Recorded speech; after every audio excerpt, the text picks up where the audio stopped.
That's why, mga kababayan, I take very seriously the situation, the circumstance, the opportunity given to me to carry information, not to carry, to give information sa inyo, ha.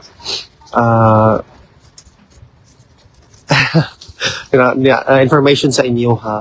Most especially this information, sustains you, encourage you to keep on going, to keep on supporting, to keep on showing up, mga ganito ganyan about kay former President Rodrigo Roa Duterte. So that's the kind of information I wanted to give, diba? Shout out us Reaction Vlog, YouTube channel. Please like and subscribe. Mabuhay kayo. How are you today? Good afternoon. I'm well, despite the wet and windy conditions here in The Hague. Attorney, how is our former President Rodrigo Roa Duterte? As always, he's in good spirits and very happy to see his legal team. I believe he had a visit earlier from the Vice President himself. Attorney Nick, there's a lot of detractors, especially for you as the lead counsel of the former president, saying that you failed big time with the decision of the appeals chamber. I know you already made a statement about that. Do you want to respond to these detractors of yours? Did I fail big time? I think that's a bit of an exaggeration. We do our job, we're lawyers. No one has ever been released, in this court at any rate, for charges of crimes against humanity. If we had managed to release the former president, it would have been a miraculous event, it would have been a great event. And then the Assembly of State Parties, this wonderful conference that took place last week in The Hague, would have been left without anything to show for the achievements of the court over the last year. Yes, it was a long shot. We did our best, but as I said, it doesn't mean that in the long run we don't have a chance of succeeding in bringing the president from the president and Attorney Nicholas Kaufman, the medical determination findings was already shared to the defense team and also to the other parties. Do we have a time frame as to when the determination of the court will be made public? Well, we have a time frame in the short term. We've received these medical evaluations. They are, of course, confidential, so I'm not going to share any information with you. But we have to file our observations on those reports by the end of the week, by the 12th. And then the court will obviously determine the procedure, whether or not these medical reports will be litigated or whether or not it will take a decision based on those reports.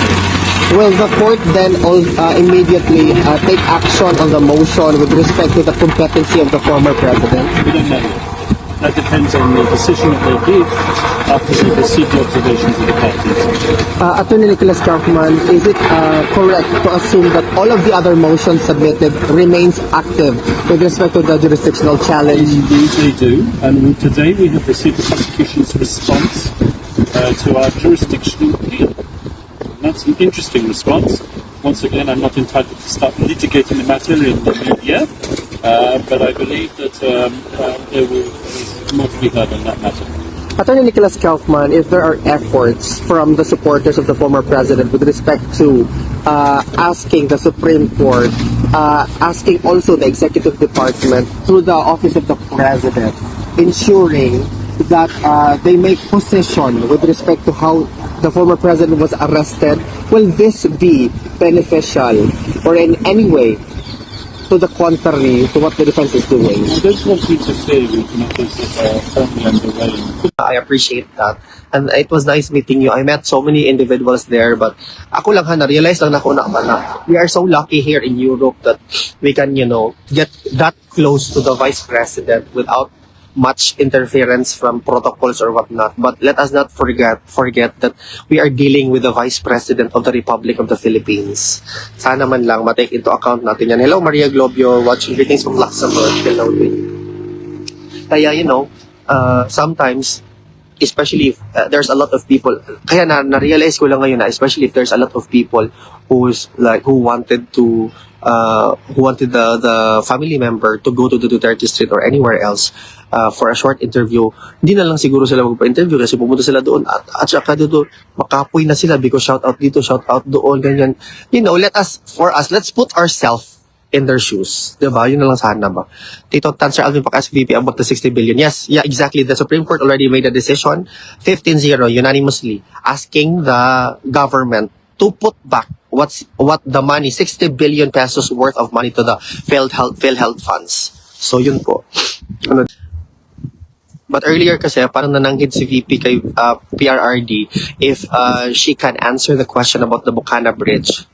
Need police ba maikog ba punta na yung ako maikog yun ko guys, to be honest lang, maikog ko na magpakuan ko kay VP kasi ma-feel ako kanang naa siya sa good mood or naa siya sa kanang murag dili ka siya kapoy or what not.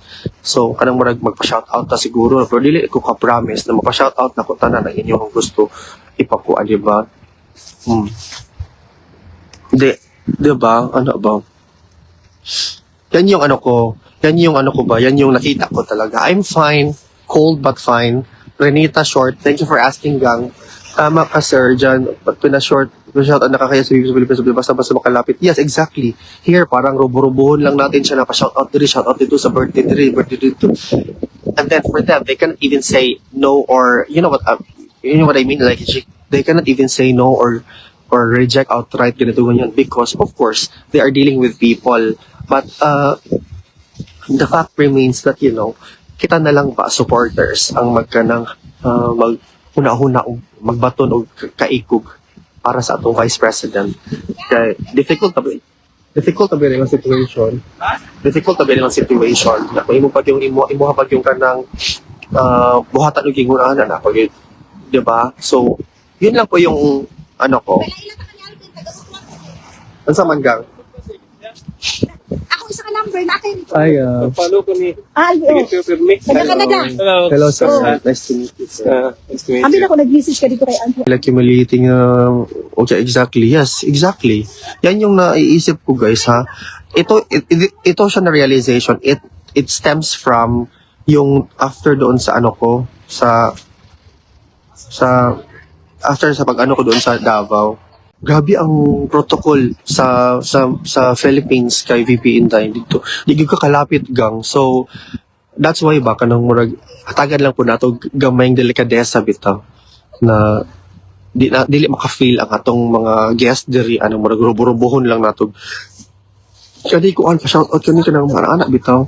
Dito gyud ako nakita ang start Cito something na ko family ko Davao City.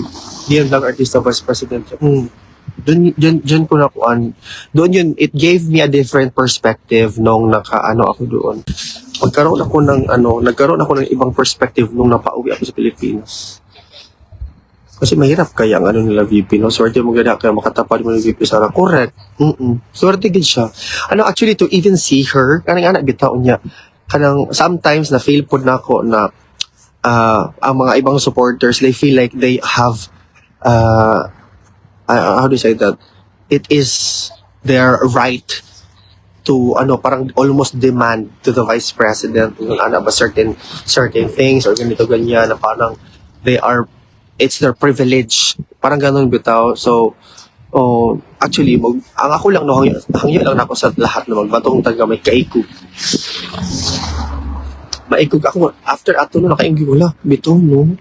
Wala gid ko kadaol kang VP ato guys. Ana ra gid ko ng picture mi kadali ni Dool man siya nang na yung siya na taga Butuan makalvin ko taga Butuan siya. Madto bi ako Butuan Alvin ana adto siya ko na ina mga tao madto ko Butuan. Okay VP ana pero not to the point na kanang bitong ingon ana dool ka ayo diri na kanang murag gabi ang security dito gang sa Pilipinas. But here bati og kaikog sa kanang money mo na rubo-rubohon nato bapat. Yeah. Lahi man ta pero mura na siya kung point of view.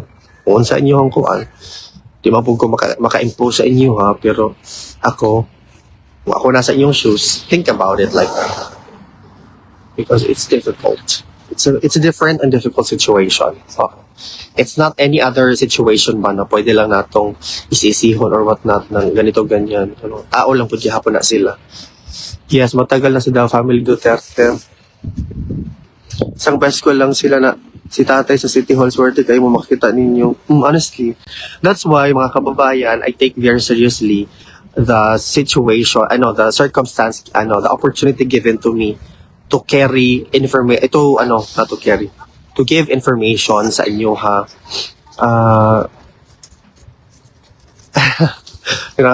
Information sa inyo ha. Most especially this information sustains you, encourage you to keep on going, to keep on supporting, to keep on showing up, mga ganito ganyan about kay former President Rodrigo Roa Duterte. So that's the kind of information I wanted to give, diba? Ako, I really do my best, diba?